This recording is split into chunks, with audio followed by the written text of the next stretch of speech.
የመካከለኛው ምስራቅ ነገር ለየለት እንዲሉ እስራኤል የተነሳው አንበሳ ከሚለው ዘመቻዋ ወስዳ ያናብስቶቹ ምድር በሚል ስም ኢራን ላይ ከባዱን ጥቃት ፈጽማለች ብሎ የማይቆመው ጥቃት አንዴ ሆኗል ተብሎ ዝም የማይባል እንዳልሆነም የፖለቲካ ተንታኞች እየገለጹት ይገኛል። የኢራን አጸፋ በ100 ሰው አልባ አውሮፕላኖች ተጀምሯል። መጥፎ ቀን በእስራኤል እንዲሉ የሚሳኤል ውርጅብኝም ይጠበቃል። የኢራኑ ሁለንተናዊ መሪ ካሉ አሉ ነው፣ ቃላቸው ይፈጸማል የሚል ወታደራዊ ዝግጅት ያለው የእስላማዊት ኢራን ሪፐብሊክ አብዮታዊ ዘብ ምንም እንኳን መሪውን ሁሴን ሳላሚን ቢያጣም ብርቱ ክንዴ ቴልአቪቭ ላይ ያርፋል በሚል ዝቷል።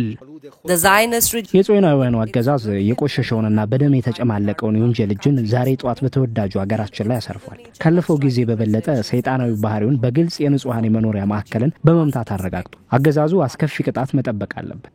እስራኤል ግን ከባድ ውድመት በኢራን ላይ ማስከተሏ ግልጽ ሆኗል። እስራኤል ህልውናዋና እጣፋንቷን የማታውቅበት የጥቃት ደረጃ ላይ እናደርሳታለን በሚል ፖለቲካዊም ሃይማኖታዊ መሪው አያቶላ አሊ ሐመኒ መናገራቸው ጥቃቱ አይቀሬ ጥቃትን በጥቃት መመለስ ፖለቲካዊ አባዜ በመካከለኛው ምስራቅ አይሎ ሊቀጥል እንደሚችል በግልጽ ይፋ ያደረገ ሆኗል። በተለይም በጥቃቱ ላይ ማን ተሳትፏል ከእስራኤል ውጪ የሚለው ጥያቄ በበረታበት ሰዓት አንዳንድ የሚሰጡ መግለጫዎች ማን ከጀርባ እንዳለበት ሊጠቁሙ የሚችሉ ሆነዋል። የአሜሪካው ፕሬዝዳንት ዶናልድ ትራምፕ እኛ የለንበትም ቢሉም ከኔታንያሁ ጋር ለ40 ደቂቃ ስልክ ማውራታቸውና ዜጎቻቸውን ከመካከለኛው ምስራቅ ለማስወጣት ትዕዛዝ መስጠታቸው እንዲሁም የጀርመኑ መራሄ መንግስት ፍሬድሪክ ሜርዝ ኢራን መቼውንም ኒውክሌር እንድትታጠቅ ሊፈቀድላት አይገባም ማለታቸው ይህኑ የሚያስረግጥ ያደርገዋል። ያ ማለት ማን ከማን ጀርባ ሊኖር ይችላል የሚለውን በግልጽ ያስቀምጣል። ምንም እንኳን እስራኤል ገብተን ኢየሩሳሌምን ነጻ እናወጣታለን በሚል በጋዛ ጉዳይ ላይ ስትስት የነበረችው ቱርክ አንዳች ጠብ የሚል እርምጃ አልወሰደችም በሚል ብትተችም ዛሬ በእስራኤል ላይ የሰነዘረችው ትችት በመካከለኛው ምስራቅ ሰላም እንዳይመጣ የሚያደርግና የእስራኤልን ጸባጫሪነት የሚያሳይ ነው በሚል ማስጠንቀቂያ አዘል መልእክት መስጠቷ ምናልባት ዲፕሎማሲያዊ ጫና ልትፈጥር እንደምትችል ተጠቁመዋል። የቱርኩ ፕሬዝዳንት ረሲፕ ጣይብ ኤርዶሃንም በእስራኤል ላይ በድጋሚ ዝተዋል። ጸባጫሪነት ብለውታል። እስራኤል በኢራን የኒውክሌር ማብላያዎችና ወታደራዊ ጣቢያዎች ላይ የሰነዘረችው ጥቃት ቁልፍ የኒውክሌር ሳይንቲስቶችን ህይወት የቀጠፈ የአብዮታዊ ዘቡን መሪ መና እያስቀረ እንዲሁም የአየር ኃይሉን አዛዥ የቀጠፈ ቢባልም አስቸጋሪ ፖለቲካዊና ወታደራዊ ውጥረት እንዳለ የሚጠቁም አድርጎታል። ኢራን ከሰሞኑ የእስራኤልን የኒውክሌር ጣቢያና ልማት ሰነድ በእጄ አስገብቻለሁ ያለችው ኢላማዋ ሁሉ ወደ ቴልአቪቭ ዩራኒየም ሊሆን እንደሚችል የሚጠቁም ያደርግላታልና ሁኔታዎችን በቀላሉ ማየት አስቸጋሪ ያደርገዋል። ለዚህም ነው ጥቃቱ በቀላሉ የማይታይና አደገኛ እንዲሁም የዓለማችንን ሀያላን በግልጽ ጎራቸውን ለይተው እንዲፋለሙ ሊያደርግ የሚችል ሊሆን ይችላል የሚባለው። We struck at the heart of Iran's nuclear enrichment program. ያጠቃነው የኢራንን የኒውክሌር ማዕከል ልቡን ነው። የኢራንን ወሳኝ የዩራኒየም ማበልጸጊያ ጣቢያ ነው። የኢራንን የኒውክሌር ሳይንቲስቶችና መሪዎችንም ኢላማ አድርገናል። የኢራናውያንን ቦምብ ለመስራት የሚመሩትን ማለታችን ነው። የኢራን የሚሳኤል መርሃ ግብር ማዕከል ላይም እንዲሁ አጥቅተናል። ባለፈው ዓመት እስራኤል ላይ ኢራን 300 ባላስቲክ ሚሳኤሎችን አስወንጭፋለች።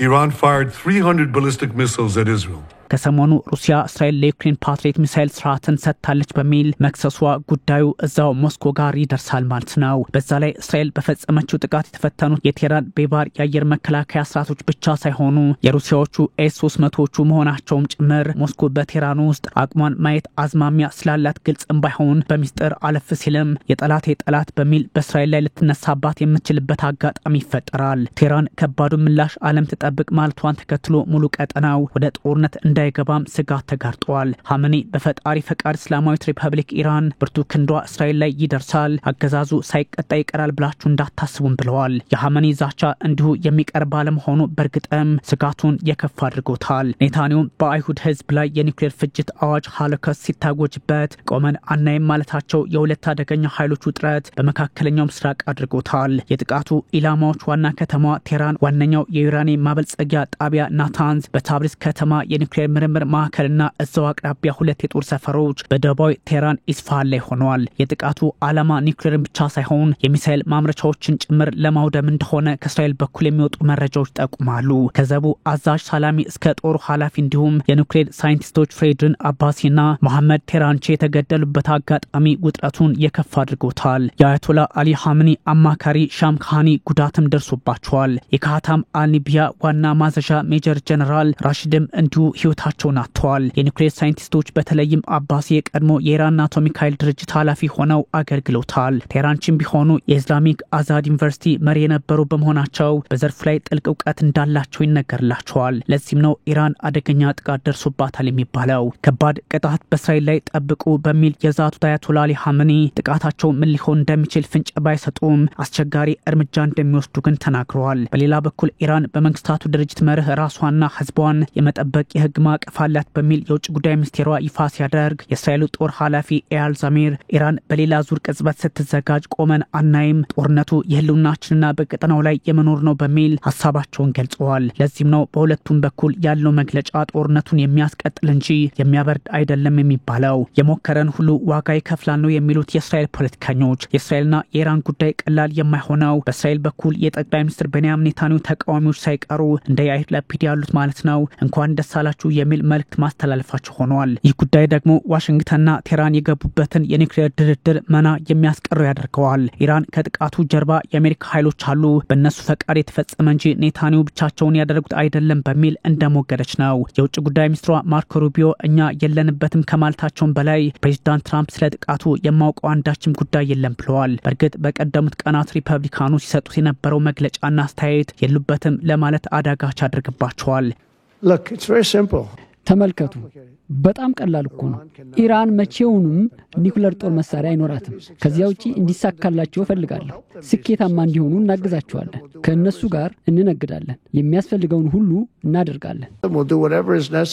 የውጭ ጉዳይ ሚኒስትሩ ሩቢዮ ይባስ ብለው ኢራንን አስጠንቅቀዋል። ትራምፕም ቢሆኑ በሌላ ዙር ጥቃት ኢራን ትወድማለች የሚል ሀሳብ መስጠታቸው አስቸጋሪ ያደርገዋል። የዲሞክራቶቹ ሴናተር ክሪስ መርፊ የእስራኤል ጥቃት ትራምፕ ከኢራን ጋር ያላቸውን ዲፕሎማሲ ያበላሽባቸዋል በሚል ስጋታቸውን አስቀምጠዋል። እስራኤል በኑክሌር ማብለያ ጣቢያዎች ላይ የፈጸመችው ጥቃት ያልተጠበቁ አደጋዎችን ሊፈጥር የሚችል ሲሆን የራዲዮ አክቲቭ ቁሶች አፈትልከው እንዲወጡ ያደርጋል። አጓጉል ፍንዳታ ሳይታሰብ እንዲፈጸም ያደርጋል። እንዲሁም ለረጅም ጊዜ የሚዘልቅ ብክለትም ይፈጥራል ተብሏል። የዓለም አቀፉ የኢነርጂ ድርጅት ዋና ዳይሬክተር ራፋኤል ግሮሲ ጉዳዩን በቅርበት የተከታተልኩት ነው ብለዋል። ከኢራን ባለስልጣናትና ከድርጅቱ ተቆጣጣሪዎች ጋር ስለ ጨረሩ ምጣኔ እየተነጋገሩ መሆኑንም ይፋ አድርገዋል። አይኤኢኤ የናታንዝ ጣቢያ የጥቃቱ ኢላማ መሆኑን አስቀምጧል። እንዲህ አይነቱ የጨረር ጉዳይ ተቋሙን ካሳሰበው ለምን እስራኤል ጥቃት እንዳትሰነዝር ቀድሞ ማስጠንቀቅ አልቻለም በሚል ይተቻል። የመንግስታቱ ድርጅት ቻርተር የጣሰ እንደሆነ ተነግሯል። ባለ 35 መቀመጫው የአይኤኢኤ የቦርድ አስተዳደር ኢራን ላለፉት 2 አስርት ዓመታት በኒውክሌር መርህ መጓዝ አልቻለችም በሚልስ ለምን ፈረጃት የሚል ጥያቄ የተነሳ ነው። 19 አገራት ድምጽ ሲሰጡበት 11ዱ ድምጽ ታቅቦ አድርገዋል። 3ቱ ብቻ ማለትም ቡርኪና ፋሶ፣ ቻይናና ሩሲያ ተቃውመውታል። አንዳች ጫና በቴህራን ላይ ታስቦ እንደሆነ ፍንጭ የሚሰጥ ውሳኔ እንደሆነም ሲነገር ቆይቷል። ጀርመን፣ ፈረንሳይና ብሪታንያም ተመሳሳይ አቋም በኢራን ላይ አደገኛ በሆነ መንገድ ማራመዳቸው ወትሮውንም ምዕራቡ ዓለም ተነስቶብኛል እንድትል ኢራንን አድርጓታል። የጀርመኑ መራሄ መንግስት ሜርዝ ከኔታንያሁ ጋር በስልክ ሲያወሩ እስራኤል ህልውናዋን የማረጋገጥ መብት አላት፣ ቴህራን ፈጽሞ ኒውክሌር መታጠቅ አትችልም ማለታቸው ውግንናዋን ያው የሚያስረግጥ ሀሳብ ያደርገዋል። ይህን ጥቃት ተከትሎ ቻይና ጉዳዩን በቅርበት ከመከታተል ባሻገር ውጥረቱ ካረገበ አደጋው ውስብስብ ነው ማለቷም ተሰምቷል።